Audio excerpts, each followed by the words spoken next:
지금 이 시각 여러분이 주목할 만한 이슈 살펴보겠습니다. 생일잔치를 열어준 아들을 사제 총기로 살해한 60대 남성이 다른 가족들을 상대로도 범행을 시도했다는 유가족 측의 주장이 나왔습니다. 입장문에서 유족은 피의자는 피해자뿐만 아니라 그 자리에 있던 모두를 대상으로 무차별적인 살인을 계획하고 실행했으나 총기 문제로 미수에 그친 것으로 판단된다고 밝혔는데요. 또한 피의자가 범행 동기로 진술한 가정 불화는 없었다고도 반박했습니다. 경찰은 실제로 피의자의 추가 범죄 의도가 있었는지 조사에 나섰습니다. 한우기 기자입니다. 생일 잔치를 열어준 아들을 사제 총기로 살해한 피의자 60대 남성 A씨. 범행 장소에는 며느리와 어린 손주 2명, 가족의 지인 1명도 함께 있었습니다. 앞서 A씨는 경찰 조사에서 가정 불화로 아들만 살해하려 했다는 취지로 진술했습니다. 네, 저희 수사 결과로는 일단 피의자 진술에 의하면 아들만을 계획한 것 같습니다. 하지만 유가족은 A씨가 가족들을 대상으로도 살인을 계획했지만 미수에 그쳤다고 주장했습니다. 유족은 변호인을 통해 A씨가 함께 케이크를 먹던 중 편의점에 잠시 다녀온다 말하고는 총기가 든 가방을 들고 올라왔다며 피해자를 향해 총을 발사한 뒤 피해자의 지인에게도 2차례 방아쇠를 당겼지만 불발됐다고 설명했습니다. 특히 아이들을 피신시키고 숨어있는 며느리가 피해자를 구조하기 위해 방 밖으로 나오자 총기를 재정비하며 소리를 지르고 추격했다며 아이들이 숨어있는 방문을 잠그자 여러 차례 문을 열려고 시도하며 나오라고 위협했다고 밝혔습니다. 유족은 이혼에 의한 가정 불화가 범행 동기라는 일부 언론 보도에 대해 피의자를 위해 이혼 사실을 알고도 내색하지 않았고 근거 없는 주장에 불과하다며 다른 갈등은 전혀 없었다고도 강조했습니다. 피의자의 신상 공개와 관련해서도 유족은 잔혹한 범행 현장을 목격한 피해자의 어린 자녀가 피의자의 얼굴을 알고 있는 상황에서 2차 피해를 유발할 수 있기에 신상 공개는 절대 이뤄져서는 안 된다며 반대했습니다. A씨는 여전히 구체적인 진술을 거부하고 있는 가운데 경찰은 프로파일러 3명을 투입해 1차 조사를 마쳤습니다. 경찰은 유족의 주장을 토대로 사실관계를 확인하는 한편 조만간 유족을 불러 A씨의 추가 범행 여부를 조사할 예정입니다.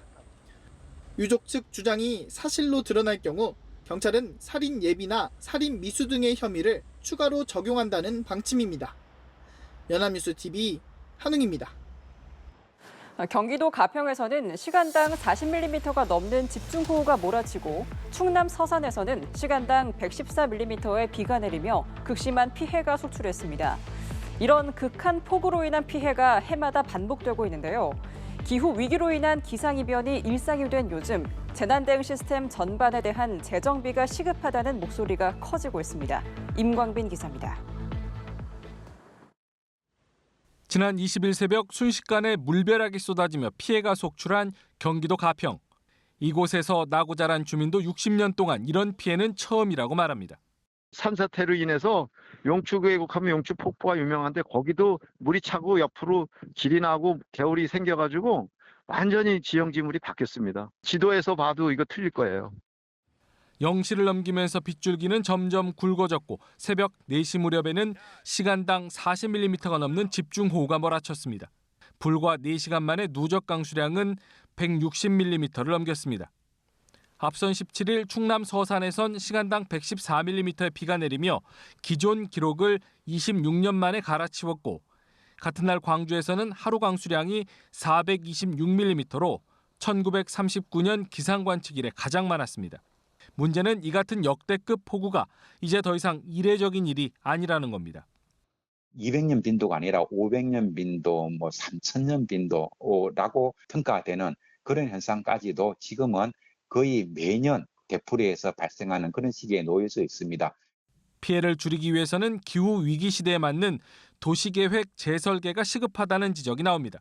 저지대라든가 하천변이라든가 이런 곳에 많은 사람들이 머물지 않을 것, 그리고 그런 곳에 재산 가치가 높은 것들이 유치하지 않도록 구조를 재분포시키는 것, 이런 것들이 상당히 중요하다고 볼 수가 있습니다. 그리고 전문가들은 기존 재난 대응 시스템 재정비와 함께 각 지역 특성에 맞는 대응 경보 시스템을 구축하는 것도 중요하다고 조언했습니다.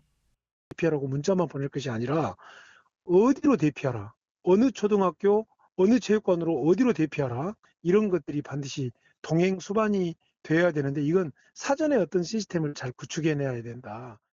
재난 상황에서 공무원들은 보다 적극적이고 강력한 조치를 취하고 이 같은 과잉 대응이 오히려 안전한 것이라는 국민들의 인식 전환이 필요하다고 강조했습니다.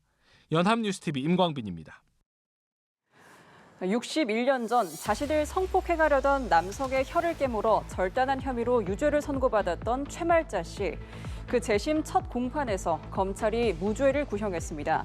70대 할머니가 된 최말자 씨에게 이번 재심은 오랜 억울함을 풀어내는 자리였는데요. 검찰은 성폭력 피해자의 정당한 행위로 위법성이 인정되지 않는다는 결론에 이르렀다고 밝혔습니다. 보도에 전동훈 기자입니다. 죄인이라는 낙인을 안고 60년 넘게 살아온 최말자 씨가 만감이 교차하는 표정과 함께 법정에서 빠져나와 손을 흔듭니다.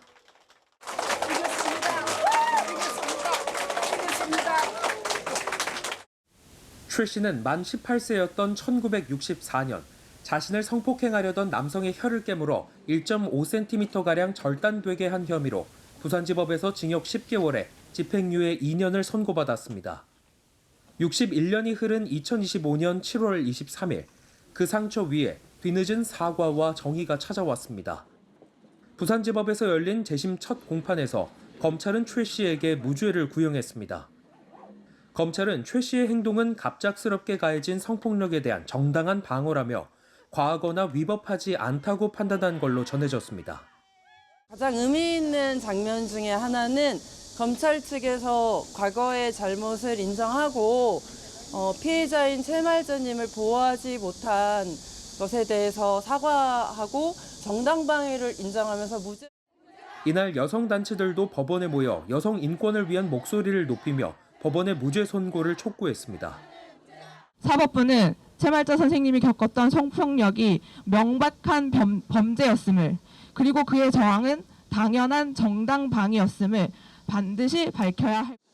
최 씨는 61년간 죄인으로 살아왔다며 울먹였고 성폭력 없는 세상을 위해 대한민국 법이 진정한 정의를 실현하길 바란다고 호소했습니다.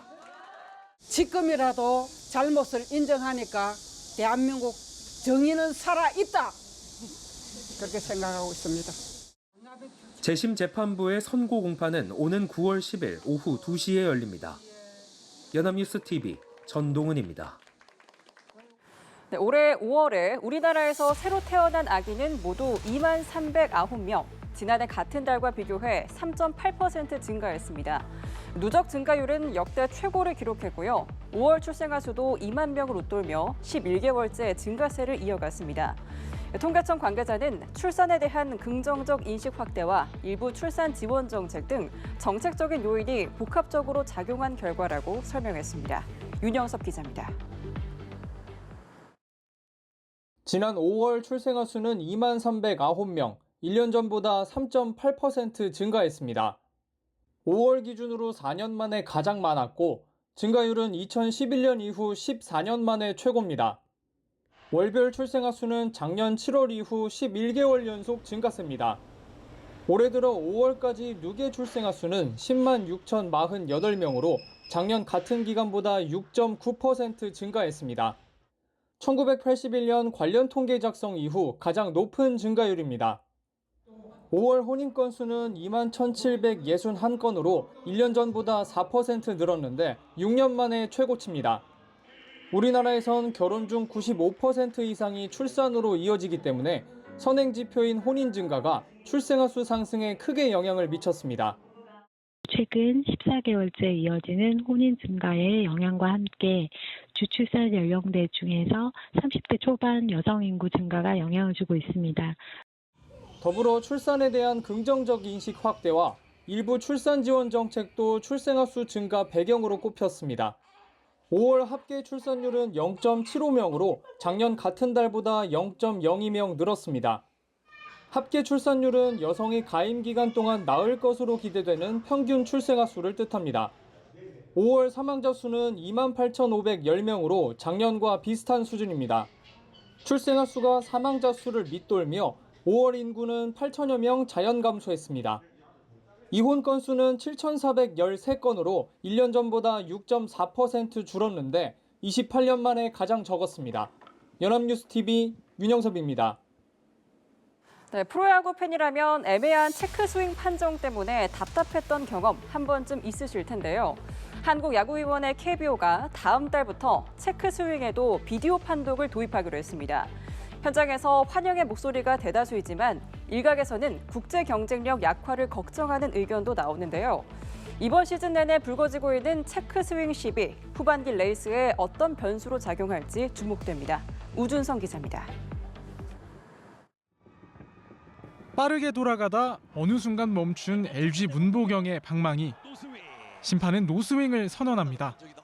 이에 기아 이범호 감독은 자리를 박차고 나와 한참 실랑이를 벌이며 얼굴을 붉혔습니다. 박찬호 선수 때도 한 번 있었잖아요. 네네. 지금 공 하나가 정말 중요할 수 있기 때문에 어필을 나올 수밖에 없었어요. 20일 하나와 KT전에서도 체크스윙 논란이 있었습니다. 하나 최재우는 배트가 돌았다는 콜에 답답한 듯 한동안 덕아웃으로 돌아가지 못했습니다.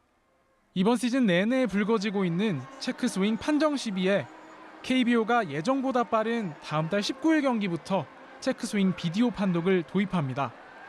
배트 끝의 각도가 홈플레이트 앞면과 평행을 이루는 기준선보다 투수 쪽으로 치우치면 스윙으로 인정됩니다. 다만 스트라이크 존 통과 여부를 따지는 ABS와 달리 보는 각도에 따라 해석의 차이가 있을 수 있어 진통이 발생할 가능성도 있습니다. 퓨처스 리그에서 체크스윙 비디오 판독을 경험한 선수들은 긍정적인 평가를 내리고 있는 상황. 팬들 역시 더욱 공정한 경기를 기대할 수 있겠다며 도입을 반기는 분위기입니다. 사실상 마지막 남은 심판의 영역이라 여겨졌던 체크스윙까지 시행되면서 불필요한 판정 시비를 줄일 수 있을지 주목됩니다. 연합뉴스TV 우준성입니다.